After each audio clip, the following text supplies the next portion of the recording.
You see, I remember the night of 9/11.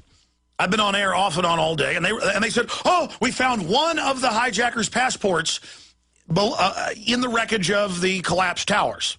Now remember, there's several feet of asbestos and concrete dust, millions of papers conservatively blowing around, body parts aren't bigger than an inch long, and magically,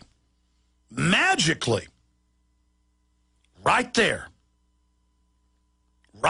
in front of everyone, is one of the hijackers' passports, proving they did it. And one of the other hijackers' bags got stuck in the conveyor belt and didn't make it, with all the admissions, and a car with all the admissions of how they did it, just right there, open and shut. Now, this plane at 500-plus miles an hour flies into the building, and off their person, the passport goes through the fireball, through the building.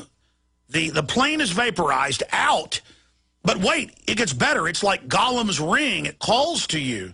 And as I've said earlier, it's made out of Thor's hammer, stuff that's indestructible, like the center of a sun. It falls to the ground and is found that day and produced the next day to the world by the FBI. They found it in all the millions of papers and the dust and the dead and the fires and the smoldering slag. Over 1,000 degrees hotter than kerosene can burn, but never mind the fact that months later there was molten slag down on the bottom. All of that happened. And then, wait, it gets better. They found another passport, 2, almost completely undamaged. And they found another one at Flight 93. The whole plane disappears into the ground. Just disappears, engine miles away. But the plane disappears into a hole in the ground. But the passport didn't.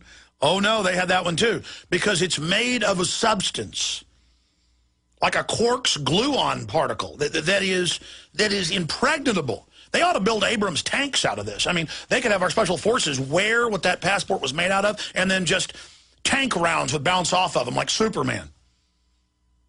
I mean, reportedly, if you eat one of these passports, you become Superman. I mean, it's from another planet. It's from Krypton. Okay, I mean, again, but if you don't believe that those passports came magically out to the ground, were found, and presented to the public, I mean, it's incredible that they were found, much less they survived, you're a conspiracy theorist. You're going to buy whatever you're told.